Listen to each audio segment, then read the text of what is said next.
Bueno, yo vengo a hablarles un poquito más sobre las disposiciones generales en cuanto al impuesto sobre la renta en el ámbito de personas morales. Entre las obligaciones que deben llevar a cabo estas personas morales es el llevar la contabilidad conforme al Código Fiscal de la Federación. También tienen que expedir los comprobantes fiscales por las actividades que realizan. De igual manera, expedir los comprobantes fiscales en los asientes en el monto de los pagos que contribuyen a ingresos de una fuente de riqueza en México, de acuerdo en el artículo del título quinto de esta misma ley, que es la ley del impuesto sobre la renta. También están obligados a formular un estado de posicionamiento financiero y levantar un inventario de las de existencias de las que se tiene al término del ejercicio. También están obligados a presentar una declaración en la que se determine el resultado fiscal del ejercicio, la utilidad gravable del mismo, el monto del impuesto correspondiente, ante las oficinas autorizadas. Presentar a más tardar el día 15 de febrero de cada año ante autoridades fiscales mediante la forma oficial. Al efecto, aprueben dichas autoridades la información siguiente: el saldo insoluto al 31 de diciembre del año anterior, de los préstamos que hayan sido otorgados garantizados por residentes del extranjero, y el tipo de financiamiento, nombre del beneficiario, efectivo de los intereses, tipo de moneda, tasa de interés aplicable y la fecha de exigibilidad de la principal.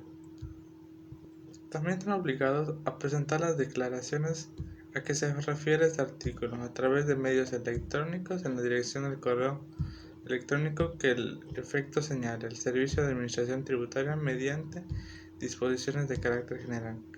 También tienen que llevar un registro de las operaciones que efectúen con los títulos de valor emitidos en serie. También deben obtener y conservar la documentación comprobatoria tratándose de contribuyentes que celebren operaciones con partes relacionadas, la cual deberá contener los siguientes datos: el nombre, denominación o razón social, domicilio o residencia fiscal de las personas relacionadas con las que se celebren las operaciones, así como la documentación que demuestre la participación directa e indirecta entre las partes relacionadas. También la información relativa a las funciones o actividades, activos utilizados y riesgos asumidos por el contribuyente por cada tipo de operación. También se necesitará la información y documentación sobre las operaciones con partes relacionadas y sus montos por cada parte relacionada y por cada tipo de operación, de acuerdo a la clasificación y con los datos que establece el artículo 179 de esta misma ley. También se deberá tener a la mano el método aplicable conforme al artículo 180 de esta misma ley.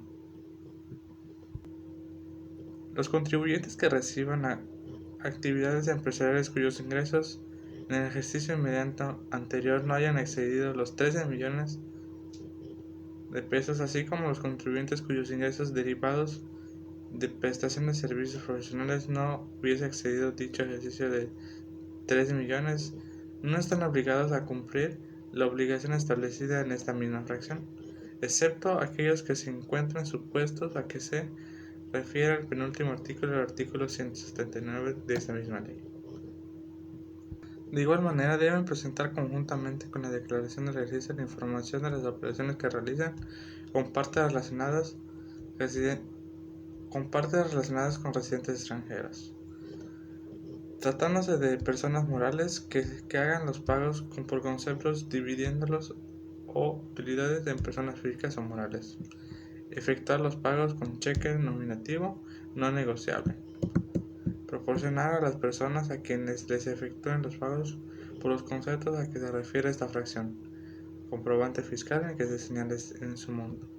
El artículo 90 de la Ley sobre el Impuesto sobre la Renta habla sobre las autoridades fiscales para determinar su efectivamente utilidad fiscal de los contribuyentes. Podrán aplicar los ingresos brutos declarados o determinados presuntivamente el coeficiente del 20% o el que le corresponda, tratándose de algunas actividades que a continuación se indican. En el ambiente de la extracción de los recursos de hidrocarburos, el 6%. En la venta de abarrotes, el 12%. Abarrotes como venta de vinos y licores, el 15%. De igual manera, salchichonería, café para el consumo nacional. El 23% para los azúcares, leches naturales, aceites vegetales, café para el consumo nacional. 25% para exportaciones y refinación de sal, extracción de maderas finas, metales, plantas minero-metalúrgicas y comerciantes, restauranteros y agencias funerarias. El 27% dulces, bombones, confetis, chocolates, entre otros. El 39% fraccionamiento y fabricación de cemento, comercial de comisionistas y otorgamiento del uso o goce temporal de inmuebles. El 50% la prestación de servicios personales independientes. Para obtener el resultado fiscal se restará la utilidad fiscal determinada conforme a los dispuestos de este artículo, las pérdidas fiscales pendientes de disminuir ejercicios anteriores. Entre los ingresos acumulables